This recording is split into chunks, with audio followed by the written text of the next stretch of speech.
Welcome to the London Commercial Offices podcast with me, your host, Steve Berridge, Managing Director at Fidgens Cost Management. This is a podcast where we share the stories, career paths, lessons and insights from some of the industry's most influential people. Anything contained within our podcast should not be considered professional advice, and if you haven't done so already, please hit the subscribe or follow buttons to ensure you don't miss any of the amazing guests we've got coming up. It also really helps us grow the show. Thanks.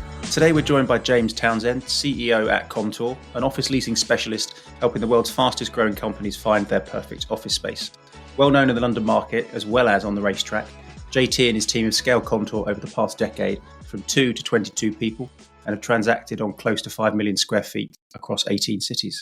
In today's episode, we're going to take a walk through James's career and see what makes him tick. So without further ado, James, welcome to the show. Thanks very much, Steve. Yeah, it's great to finally be on.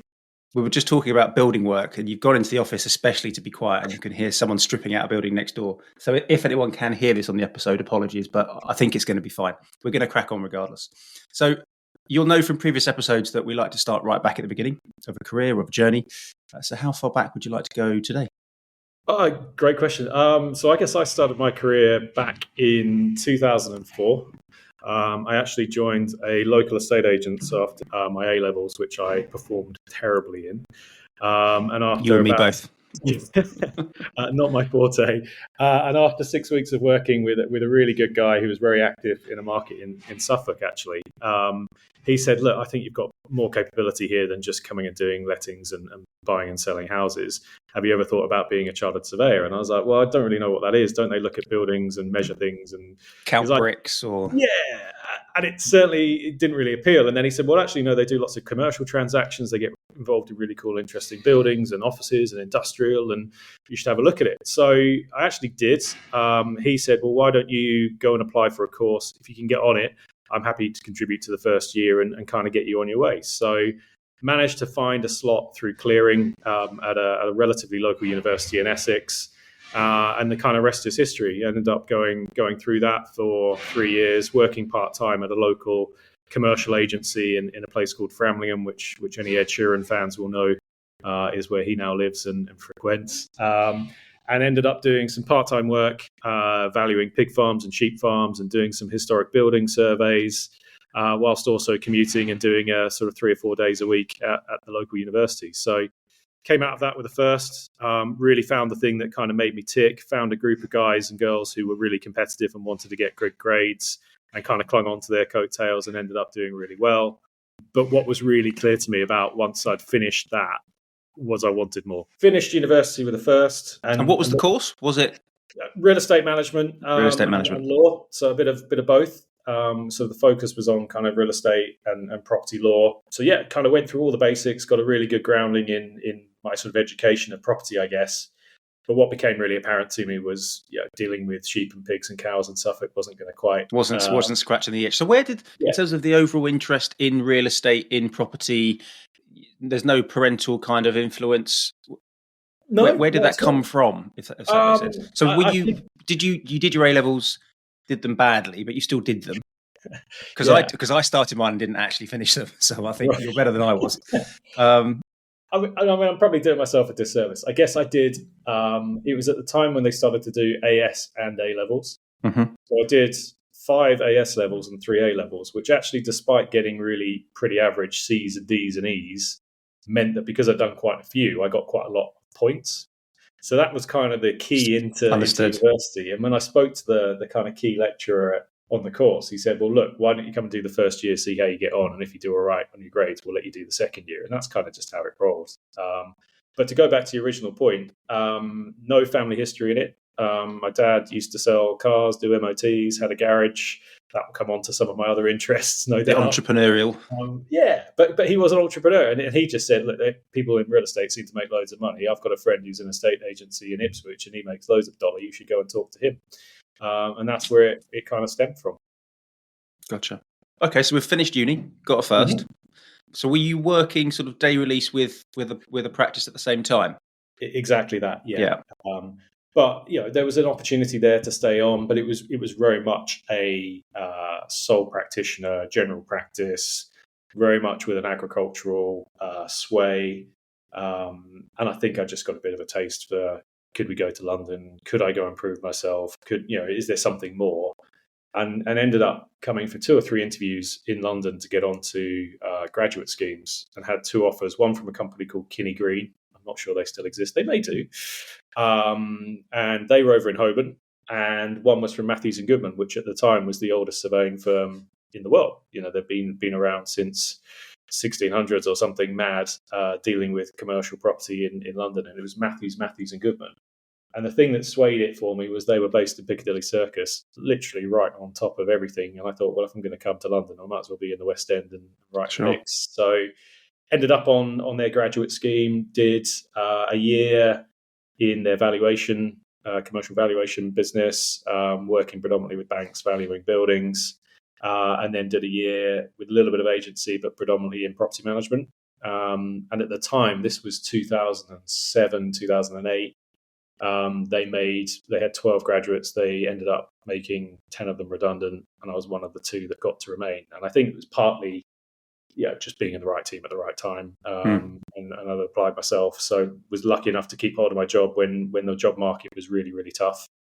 But did 2 years there, standard stuff. Got qualified, passed my APC. First time around, and then you kind of ask for a little bit of a pay rise or a proper job. Or I think I got £500 bonus. I think much more than I got, and I thought I might get a car allowance, and that didn't happen. It was always you also work. You got to go from graduate to project surveyor, so you kind of got a new business card as well, if I remember. Big glossy title. I like it. Yeah. I like it. But there was certainly nothing on offer from Matthews Goodman at that point in time. And it was just a really tough time in the market with 2009, 2010. Nothing was really happening. And I managed to find a role through a recruitment agent with a company called Cheval. And Cheval ended up creating an asset management and property management business called Helix, which still exists today, but was very much in its infancy then. But it was looking after a number of high net worth individual properties that they'd bought through various vehicles, doing the asset management, doing the day-to-day property management, really kind of being around the whole thing, with a guy called Robin Fell, who's quite a notorious character in the West End. Unfortunately, he's now passed away. But a hugely influential character in my career, and shows that you don't necessarily have to play by all the rules to get things done, and kind of showed me a good few techniques and arguably shortcuts to get the best out of the things that I was working on. So that was really interesting. But I guess what had kind of become again apparent to me after doing 2 years of that is that the progression was going to be quite limited. I hadn't done the big firm. I'd got this nice medium-sized firm where I'd trained, and then I went to a small business, and I'd obviously worked in a very small business with just one practitioner. Sure. Prior to that, I wanted to kind of do a big kind of CBRE. Big shiny stuff. Exactly. And at the time, the only thing that came up in and around the skill set I had was a role with DTZ, who obviously later became Cushman, in their international investors team, which was really working with German funds, buying and selling buildings and then asset managing them. And to be honest with you, I walked into that role very, very excited and worked out of the building 125 Old Broad Street. And that was the one where the windows fell out. I don't know if you remember that. Yeah, I do. Yeah, next to Royal Exchange. Exactly that. Yeah. So spent probably about 2 hours there, and I knew from the minute I'd walked in the door, and then the first probably 90 minutes of being in and around that business, that it wasn't the right place for me. Just at the time, they'd gone through a number of redundancies. I think their share price had gone from £6 down to about 35p. It felt very much like a local authority in terms of how it was working. It didn't feel entrepreneurial. It felt very slow, very sleepy, and I thought, I've made a big mistake. And it was quite alarming to me. And I sort of think, well, maybe I've just over-egged this. I need to spend some time in it. Let me get my feet under the table. Also, I suppose at that point in time, you've never worked in a big organisation. There must have been is this what it is like to work in a big organisation? Exactly. And maybe I just need to give it time and find my place within it. And actually, it's okay. Did 6 weeks, and I just knew it wasn't going to be for me. So I ended up phoning the recruitment consultant who I'd worked with previously said to her, "Oh, I've made a mistake. What can I do?" And she said, "Well, I've got a similar role, but it's at CBRE." And I thought, well, hang on a minute. I can't go from one big corporate to another big corporate, especially an American one, and expect anything different, surely. And she said, "Well, look, go and give it a go. See how you get on." And I was dubious, but went with it because it couldn't have been any worse than where I was. And actually, I found a really refreshing, entrepreneurial, fast-paced, incredibly driven group of people to go and work with. And that was in 2011. So I did that for 3.5 years in their tenant rep business, and kind of worked day to day with their US brokers, bringing their clients who are expanding into the UK into London and finding their first offices. And to be honest with you, absolutely loved it. Loved the clients, loved the environment, loved the team that I worked with. And a number of those team have become employees and colleagues here, as well as really influential people within different landlords and businesses in London now going forward. So it's really given me an amazing network to lean on as we've grown our business. So joined CBRE, it says that you were here for sort of three, 4 years. In terms of how you grew as a person within that business, because as I say, you still at that point hadn't been part of a big business before then. Did it meet expectation? Did it give you what you thought you were looking for? Yeah, it did. And I think it was probably because I was hungry and ambitious, but I had no real support, no mentorship, and no guidance. And I think the one thing that CBRE demonstrated to me was they would let you get on with it, but there was a very clear structure around what was needed, who you reported to, processes, how they mentored you, the fact that were regular reviews and they weren't just a quick chat, they were very structured. There was very clear, defined pathways and career progression.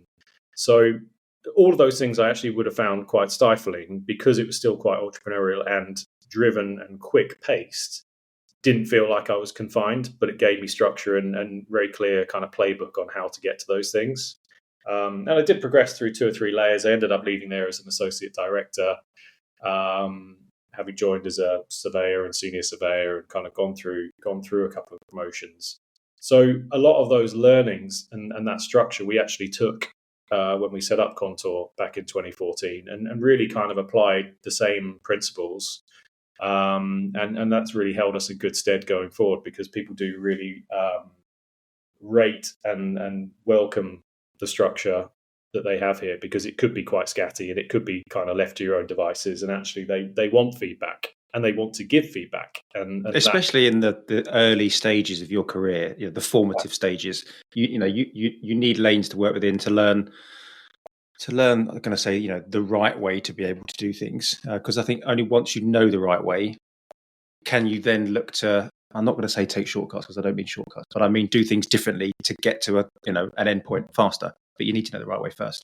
Exactly. Yeah. And we did that, and it's allowed me to then mentor and guide people within our business to do the same. And I've got a very dynamic young group of people at its heart. Our average age is probably 28. And we've hired a few more senior people more recently, but historically we've always had a really young, dynamic team. But because of that, they're ambitious, they want to grow, they want to get on as well. And because I've been there and I've been that person, I can help them just go, it's fine, calm down. It will happen. Just trust the process. So when you were at CBRE, did you, and I was guilty of this, you kind of planned, you mapped your future out at CBRE, or that was Davis Langdon or Core 5 back in my days. But, great, I can see the path, and, my goal is I want to be equity partner. That's where I want to be. Or did you kind of always have in the back of your mind that, I'm here for a period of time to understand, and learn what I could learn, knowing that I want to go and do my own thing? Can you recall back at that time? I can, and I can vividly remember actually going on holiday and sitting on a beach in Miami, probably around 2012, 2013, and wrote down in a book all the things that I really enjoyed about the role, all the things that I felt I was missing and wanted to go and do. And I wanted to find a role in a business that I could do that within. And it wasn't necessarily me wanting to set up on my own and do my own thing. That hadn't really crossed my mind. I thought, especially in an industry such as real estate, in a market like London, it's all about credibility, who you know, experience. And at 28, you don't have all that, candidly. You've got good connections, you've got a good grounding, but you think you've got a lot of experience. Yeah, exactly. And it was really interesting. I found that book about 6 months ago and went through it, and 90% of the things that I wrote down on that page back in sort of 2012 are what this business delivers now and what we're trying to do. So possibly indirectly, I kind of set myself on a path that I realized maybe there wasn't an organization that does what we do and how I would like to do it, that I did end up having to do it myself. Yourself. So can you recall what were the things that you were looking for that you didn't have, if that makes sense? I think a lot of it was working around the type of clients that we deal with now. And certainly in the early stages of what we set out to do was work with tech and creative occupiers, interesting brands, companies doing really interesting work, high growth, very dynamic businesses. And that's something that, although CBRE were supportive and supporting, you can imagine that a lot of those companies are true startups. They're 10 people. They may have raised some funding, but they're not prepared to pay minimum fees of the like that CBRE would want to charge, nor do they want to work candidly with a broker or an agent who is suited and booted and doesn't necessarily reflect them culturally. So it kind of was really revolving around the type of people that I wanted to work with rather than what I necessarily wanted to achieve personally. I think that's evolved and kind of become clearer as I've been running this business. As to my own personal goals. But I also like the idea that I'm judged on what I've done and not what CBRE have done. And I mean that in a kind of in the respect of, if I went and delivered a really good job and the client was really happy, it would still be a CBRE client. And now, arguably, it's a Kontor client. But I know I created Kontor, started Kontor, so I know at some point that's a reflection of my effort and what I've created and the people that we've employed to help deliver that. That's the reward and what is really rewarding. And I was probably never going to get that working for somebody else's business. So in terms of launching Kontor, so we're going back to 2013, 2014, that sort of time? Yeah, 2014. How old were you then? 28. 28. So full of all that experience we just spoke about. Exactly that. So yeah. Could we just sort of cast back to that sort of time and not in incredible detail, but just talk through the process of extracting yourself out of CBRE, how you went about launching Kontor. And the reason I say that is that I imagine there's quite a few people listening to this that might be 28, 29, 30, early 30s at a bigger corporate that are thinking about wanting to do their own thing. And I think it will be helpful to understand your mindset, maybe some of the challenges that you had at that point in time, things that perhaps you thought were a given that actually turned out not to be the case. I think that would be quite a useful thing to talk about. Yeah, there's a lot to unpack from that. So I guess the first piece is I had a business partner when I started, and I had the benefit of somebody who was in exactly the same position, same age, worked in the landlord side of CBRE's business, but we used to work together very closely on the transactions. So we built a good bond. We weren't best mates by any account. So Luke and I had known each other for the sort of 3 years I was at CBRE, but we had a really similar mindset in terms of what we wanted to achieve and what the opportunity was.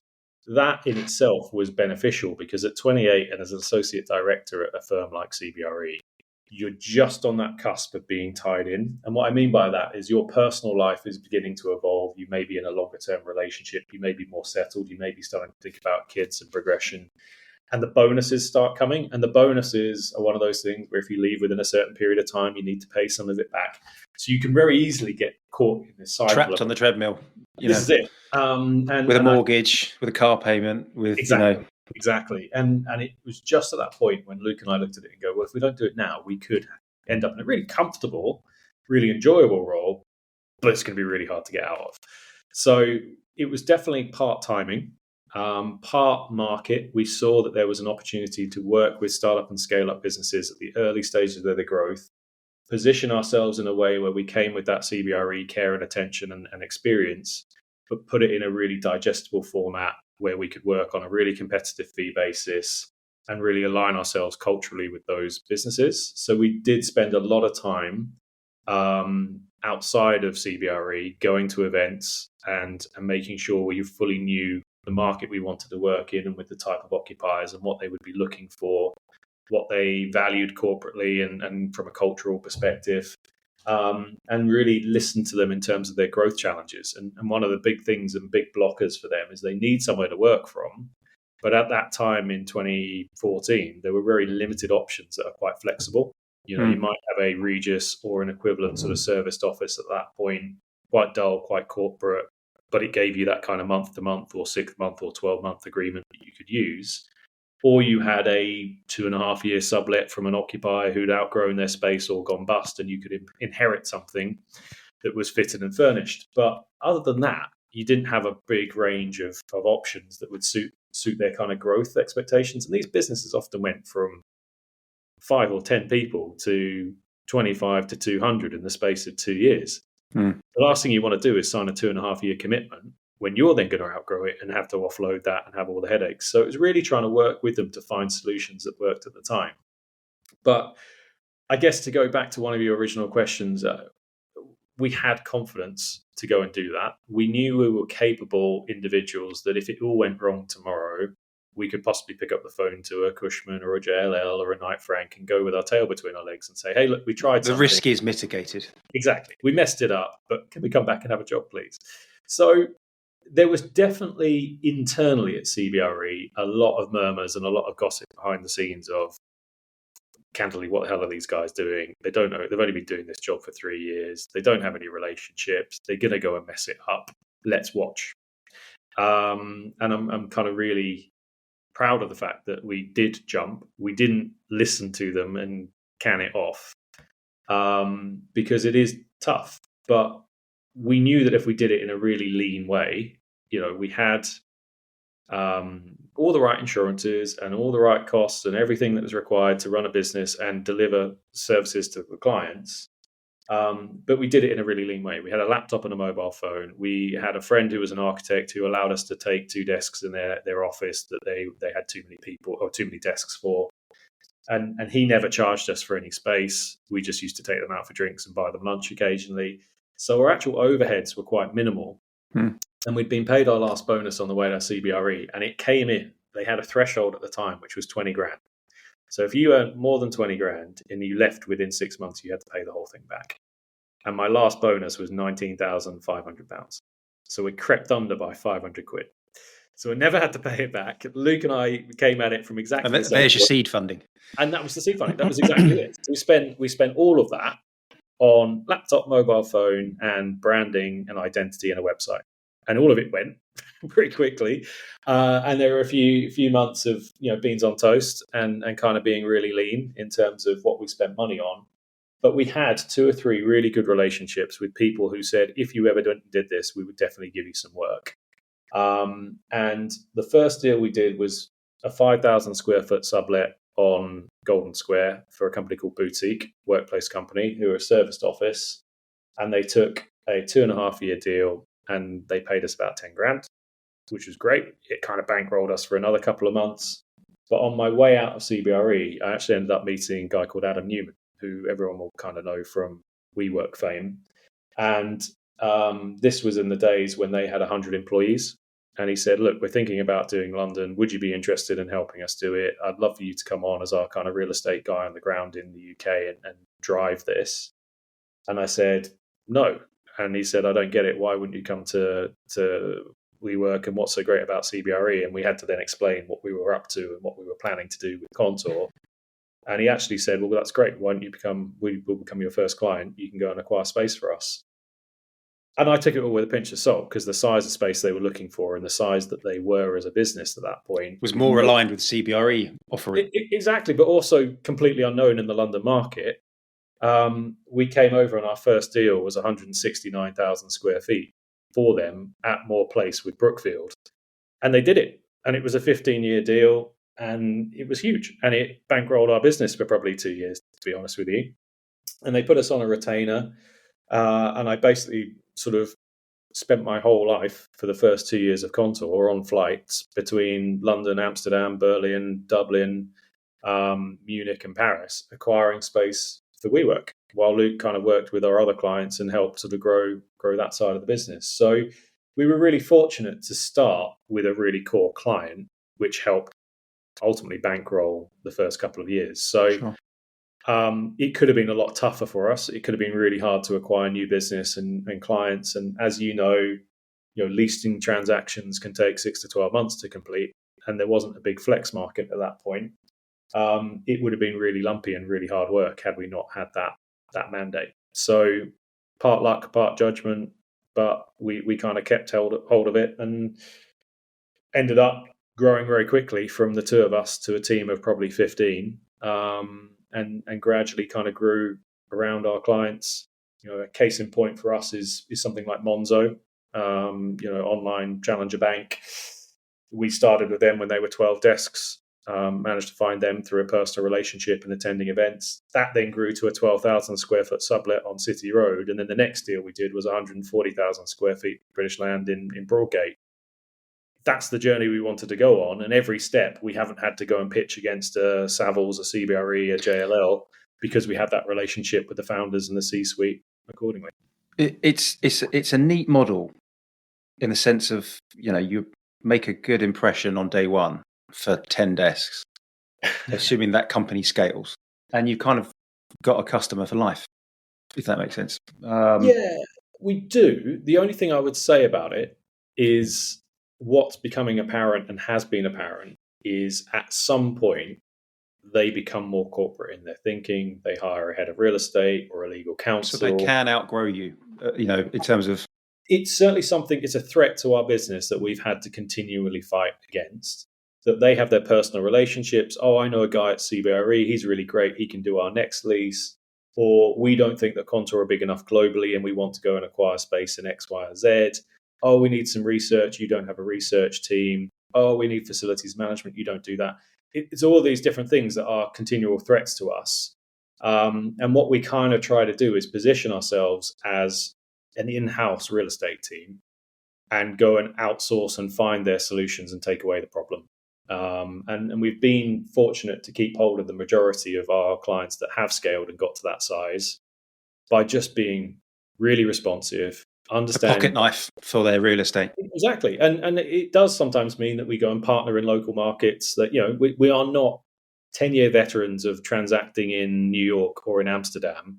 But what the WeWork journey did was give me the opportunity to go and meet the best-in-class brokers in those markets, build relationships, flush out the ones who are actually good or bad, and then build this network across Europe for us to go and transact and help our clients navigate that. So when we do go to another market, or we do employ another service, whether it's business rates or anything else that they might require, we end up becoming the client.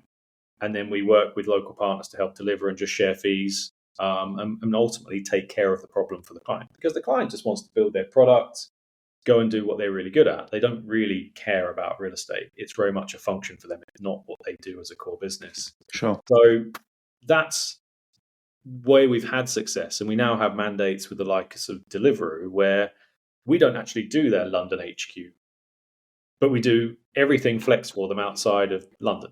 So we were in Hyderabad and Bangalore. We've acquired 30,000 square feet for them there. We've done a deal in Milan. We do deals in Barcelona. So in terms of sort of 22 strong now as a business, Mm-hmm. been going for just over a decade. Coming up for 11 years. Yeah, coming up for 11 years. How do you feel the business has grown and what it's grown into, and how does that compare to kind of what you originally thought you wanted to set up? Did you does it align? Has it changed over the last 10 years? It's changed dramatically and not at all. And I'll kind of explain that in a kind of clearer way. I guess when we set out, it was very much focused on boutique niche advice for startup and scale-up businesses, predominantly in the tech and creative industries. What's become apparent is a lot of the mentality of those businesses is now being applied to every business. And I think a lot of those trends have been accelerated by the likes of COVID, where people want more flexibility, more things taken care of them, one monthly bill. They don't want to have to deal with candidly, like project management or dilapidations or facilities management or changing the toilet rolls. They just want to go, please, can you just deliver me something that's got my own brand and identity on the front door? And if I don't like it in 6 months, can I change it? There's definitely been a push to that. And that's across almost every sector now. And as businesses have come back from COVID, some are in 3 days a week, some are in 5, some aren't even coming back at all. Almost all of them have got some kind of requirement for more flexibility and more nimble sort of advice and direction. So you then start to see law firms and your HSBCs of the world starting to consume real estate in this way. So a lot of our business has ended up shifting towards advising landlords on how they provide product that's suitable for this demand. And it's kind of one of the main drivers of where we went as a business, kind of coming out of COVID, was actually I sat down with Luke in probably 21, 22 and said, how do we grow this business beyond niche tenant rep? And we ended up coming up with a business plan that was very much focused on working with landlords, advising them on that, helping them create the product and then deliver the product. And at the time, Luke sort of put his hand up and went, this is exactly where the business should be going. But actually, I really like working with startups. But on an advisory capacity, I actually want to go and angel invest and work with them really closely in-house. I don't really want to do the real estate bit anymore. So that actually created our next kind of path, which was going from boutique niche tenant rep to then looking at ourselves as more of a multidisciplinary service business in the real estate industry, to an extent, almost a mini CBRE or whatever you might want to use as an example. And we did a management buyout. So I ended up setting up a new company. We acquired all the shares of Kontor. We then effectively agreed a deal with Luke that he would exit the business and effectively give back his equity. I've then redistributed that equity to our key senior staff to kind of incentivize them and keep them as part of the journey. And we then went and acquired a business called Hedge. And Hedge were at the time about 3 years old. They had 7 staff, only dealing with landlords. So their clients were Derwent, GPE, Crown, British Land. All the people we'd been providing this insight and advice to from an occupier point of view, we were then able to go and say to them, actually, we put the two things together. You've got an amazing occupier business, you've got the relationships with the landlords. Let's come and see you and help you develop product that's going to last for the next 10, 15 years and really attract those occupiers. So that was 2 years ago now, just over 2 years ago. We've then taken away all the kind of day-to-day headache for them as a scaling business of 7 people, HR, finance, operations, real estate. We already had that all set up for 25 people. And they've come into the business, rebranded, and we've gone on our way. And one of the things we're starting to do now is yes, win big mandates and kind of look at ourselves as the joint agent of choice alongside CB, Cushman and JLL, and really kind of provide something different. So we kind of call it Flexpertise, an insight into doing management agreements, managed space, flex in general, bringing those type of occupiers to the table, but also just a little bit of hustle and kind of more niche boutique practice that really complements having a JLL, CB, Cushman, big global corporate real estate research teams, big international mandates from their occupier clients. We can fill half the building with niche, interesting smaller businesses, 5,000 to 10,000 square feet. They're going to bring the 60,000 square foot pre-let, and then we're going to help them figure out who their partner should be to deliver a managed solution or a flex opportunity within the building. So it feels really complementary, and it feels like we found our spot within that. And by continually bringing occupier demand and keeping that business going, which has been Kontor's lifeblood for the last 10 years, and then positioning it alongside an a landlord business, it kind of creates this really nice circle of supply and demand. The one thing we're now playing with is how far we go into managed. Do we design and build and deliver the space? Do we then manage the space on behalf of the occupier or the landlords? And do we collect rents?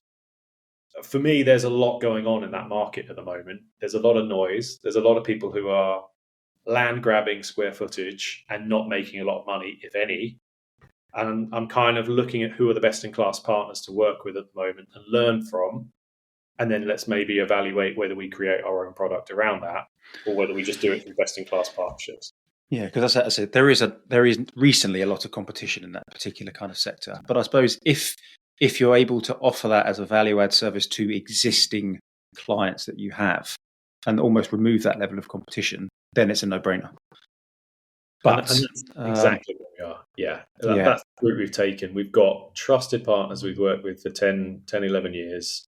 We've got a couple of managed layers and people that we work with really closely.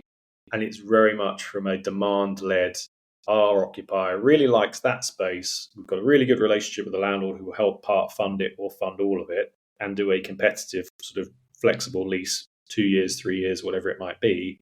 And then they're allowing us to go and deliver that space in 12, 18 weeks for the occupier and then manage it with one monthly bill. It's definitely come from that point. I don't think we ever want to go to market and say, hey, we're an alternative to Fora or WeWork or anybody. That's not the market we're trying to get to. It's just providing the solution for the client and giving them what they want. Yeah, no, that makes perfect sense. And I think, for existing clients, almost a no-brainer, because actually you're alleviating one further headache for a client. It's one less transaction or one less relationship they need to manage, one less tender they need to go out for. It's all kind of in-house, in a trusted package. Exactly. Yeah, and we have one sort of senior hire that we made about 6 weeks ago. A guy called Mike Tremaine, used to be head of capital markets for Cushman, and then ran Meadow Partners for 10 years here in London. So it's sort of fund buying central London assets. He's come into the business very much from a capital markets point of view, and his view is there is very little knowledge around managed flex management agreements. How do you value them? How do people transact those assets that have a proportion of that space within them?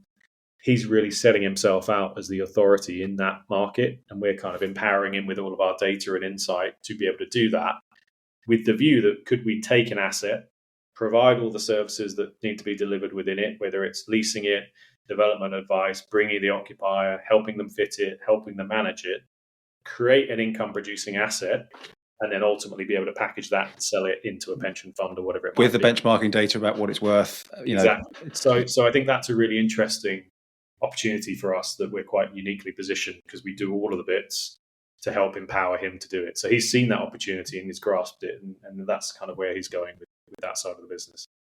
In terms of then, because I do want to talk about car racing at some point, because that's obviously a big part of your life. And I was doing some research this morning about the GT championships. In terms of then looking ahead for the next 5 years, 10 years for Kontor, what are you hoping for? What's kind of on the vision board for you guys as a business, and personally, actually, as well as the business? Yeah, great question. We set out with a quite clear 5-year plan when we obviously Luke exited the business. Senior staff are incentivized to drive this forward, and then we've acquired another business, and we're now growing senior staff around other service lines. A very clear 5-year plan. We're now 2 years into that. We're tracking against it really well. But to your point, it is effectively transforming us from a one discipline, one market business into a multidisciplinary solutions provider to our clients, whether it's landlords or tenants. We've got a relatively conservative growth path. That means, as a self-funded business, we don't have any debt, we don't have any borrowing, we don't do anything crazy. We've grown organically. It allows us to continue to grow organically, but effectively double our revenue in the next 3 years. So that's the path we're on. That obviously in turn creates more profit, more opportunity for the existing shareholders within the business to then either take money from the business or us to reinvest that into other opportunities. And one of the things I've always been quite excited by is, could we branch into buying our own buildings and doing the very thing that we talked about, rather than saying to a landlord, you do it, let's put our money where our mouth is and let's us deliver it. Could we invest and help our clients grow by investing alongside them? Could we invest in other businesses? Can we use some of that cash to do something more interesting than just be exposed to real estate? And do you think, I know this is ifs, buts and maybes, but do you think that will be with your own capital, or you would potentially look to bring in outside capital to help turbocharge that? Both. I think in the first instance, definitely our own. But I think if there was a big enough opportunity, I think we should be doing it alongside somebody and potentially seeing how big this opportunity could become, because Kontor I view is very much a platform for creating other opportunity. It's not necessarily just, hey, we do brokerage and that's where we make our money and that's where the opportunities are. Case in point, we were talking before we started this about Until, health and wellness business. I was introduced to somebody who obviously owns and runs that business 5 years ago because of my work within Kontor and because of some of the work that I've done with WeWork back in the day. They are a rapidly scaling health and wellness business that has a similar path to WeWork in terms of they need to acquire buildings, they need to get space open, relatively asset light. They only have so much money to apply to these buildings. I've been using that skill set to help advise and grow with them. So that wouldn't have come up if I wasn't part of the Kontor business, but it's actually complementary because I'm now learning about a new industry in terms of health and wellness. I was only ever an office guy. So I'm now helping them set up gyms and dental practices and physiotherapy clinics, while still applying the skill set that I have, which is kind of within the real estate and the office market. So it's really beneficial to kind of leverage Kontor as a platform. And that's something personally that I would like to do more of. And as we grow and evolve as a business and we get more senior people around what we do, it isn't just all orientated and looking at me to provide the answers and the direction. I would like to build a bit more of a management layer and more responsibility within the business to help that business grow and continue on its pathway without it always being me. Well, you become a bottleneck, and quite frankly, you can't be the expert in every business. It's just not possible. But you can help provide the infrastructure to do that, which is a great idea. Absolutely. And there's that entrepreneurialism just flowing through the brand. And look, I'm very similar, and I feel very strongly in the sense of, I would say QSing is a really good backbone for the construction industry. I'm not, what you'd class as a typical QS. I'm a good QS, but I don't enjoy the nitty gritty numbers. What I enjoy is understanding what a client's drivers are and what the problems are, and helping the team work together to ensure that happens. Yes, numbers are a part of that, but they're only one part of that puzzle. I think that's it. To your point, the thing that's really become clear to me since running Kontor is that after about 5 years, I got, to an extent, bored of doing the transactional side of it. I like the clients. I love learning about their business. I love trying to help them find the solution. But I like the space, but that particular, and I'm very similar. It's every now and then you get a project that's exciting, but I specialise in sort of typically Cat A, Cat B office fit out. Once you've done 200, 300, 400 office fit outs, it's not often you come up with something that's earth-shakingly innovative. So it's about looking for alternative opportunities within the space that gives you that buzz, gives you that thrill. I think that's it. And to be able to motivate, incentivize, see people grow. I love running the business. I love growing the ideas within it and seeing people flourish. I don't need to do the transactions. And actually, if I'm doing the transactions, you're in it, not working on it. Exactly. Yeah. And that's the ceiling. Look, we're kind of coming towards the end. I've got to talk about cars. So, because I'm a car man, and I've done a few race days. Where does it come from? I mean, how seriously are you doing it? Because I'm not into car racing as such, but it looks like you're pretty up there in terms of what you do. Do you want to just give us a quick run through? Yeah, I guess originally it was through my father. He used to race go-karts with my uncle, who introduced them to karts. So my mum's brother, he then married my mum, obviously, and they went go-karting together. And my granddad used to prepare the karts.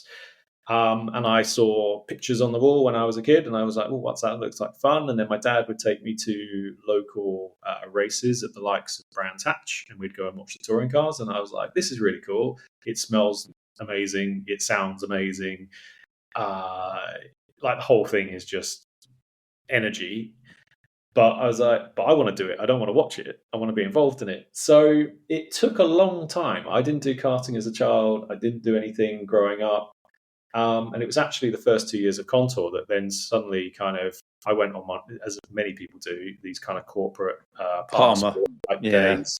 And I was like, "This is really cool. How do I do more of this?" And somebody there who was coaching at the time went, "Oh, you can do this thing. It's called Ginetta." And I was like, "What the hell's a Ginetta?" And they're like, well, they're hand built in Leeds, but they make this kind of race series where it's all for amateurs who come to it first and they buy their own car and it costs about 30 grand. And then you trailer your car, or you can drive your car if you really want to the circuit and race against everybody else who's bought their car and is as crazy as you are. And I was like, well, that sounds quite cool. And completely naively went into it thinking you could drive a car to the circuit, you could go and race, and then you could drive it home again. And actually what you realise is if you stick it in the gravel and you fill it full of gravel, you can't do anything. If you smash it up, you can't drive it home. And it was pretty obvious pretty quickly that it was going to escalate and I needed a trailer and I needed a mechanic. So it just grew. And I was fortunate that Kontor was going well. We had some free cash to go and play and kind of work through that. I had a few partners and people who wanted to sponsor it and be in and around it. So that's helped sort of part fund it. And very quickly, that sort of initial amateur day one, let's go and have a play, escalated into, okay, what's next? And then what's next after that? And it evolved very quickly from probably the first 2 years of a sort of amateur club level piece to very much I guess it's semi-professional, national level racing. And that's really evolved into, one step below professional. I am racing with professional drivers. They typically have two classes. So they have a sort of semi-pro and amateur class and a professional class. We're competing with them on track at the same time, trying to compete for overall results. But you have to be mindful that these guys and girls and kids have been doing it since they were 7 and go-karting, and they've got lots of sponsorship and lots of family money. So you're never going to be able to be right at the front, but you can do your best. And there's something about that's how many sports as a 39-year-old businessman in London who has to go out and socialize and eat and drink and generally be on all the time can go at the weekend and compete with the very best in the world. You can't go to Wembley and go and play with Barcelona or Man United or whatever in the FA Cup. Yeah, agreed. You be on the pitch effectively in racing. So there was something really addictive about that. And seeing how far you could go with it. Now, the thing with motorsport is it costs a lot of money, and that hampers growth and progression. You know, if you're a kid and you want to get better at football, you can kick a ball against the back door for hours and hours and hours and go to the park and play with your mates, and all it's cost you is a pair of football boots or a trainers, a jumper for a goalpost and a football. Every time you get in a car, you have to pay for the team to bring it to the circuit. You have to pay for new tyres. You have to pay for insurance. You have to pay for track hire. And it's got to a point now where a test day, which is, in the series I'm in, is the best part of 10 grand. Just for a day. Just for me to walk around in circles. And it's just, that's not sustainable.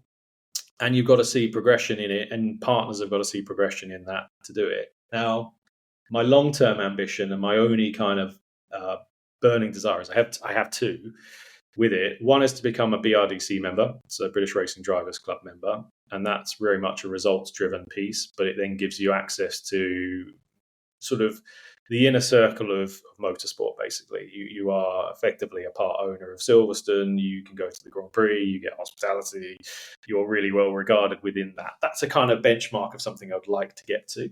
And the other is to race at Le Mans and do that at least once. So in the series that I'm in and the ones that I've done, it's all been gradually progressing to doing that piece. But in order to do that piece, there is a big jump between where I am now and what the next step is. And that next step is starting with £1 million. And by the time we get to Le Mans and having done that for the season, it's probably going to be at 5 or 6 million quid. So it's not something that's going to happen tomorrow, but it's also something that I need to do within the next 5 to 10 years if I'm going to do it, for the point of view of fitness and health and competitiveness.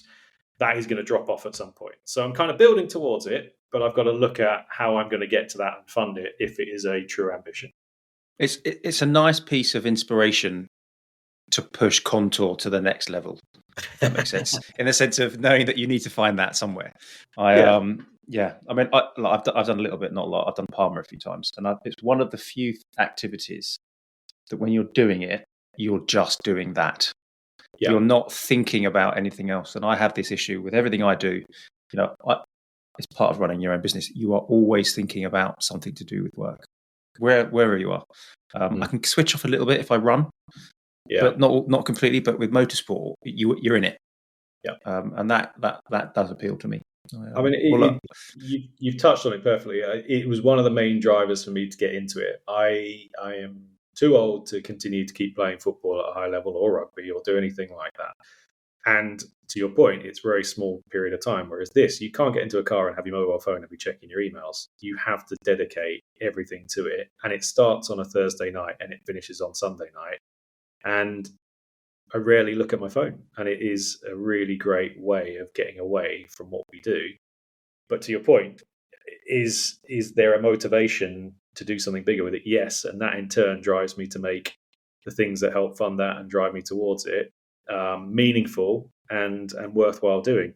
It's quite easy to plateau and go, well, I've got enough, this is all I need, and you can cruise. And I could probably do that to an extent with just my general lifestyle, but because I've got these ambitions and things to do, you have to find a way of funding it and doing it, which will naturally drive me on to push harder on the things I am doing.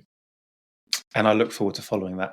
I think what we'll do is we'll get you back on in maybe next year, and we can catch up, see how the racing's been, see how you've performed, and then see how many different businesses you've managed to put under your platform. But look, I've really enjoyed today. It's been a really cracking episode. Thanks ever so much for coming on. We'll catch up again soon. Yeah, likewise, Steve. Thanks for the invite, and it's been a lot of fun. Thank you. Thanks, James. If you have an office project on the horizon and will be preparing a budget for board approval, head to my website, www.steveberridge.com, where I have a collection of resources to help you formulate a robust project budget and give your project the best chance of being a success. Thanks.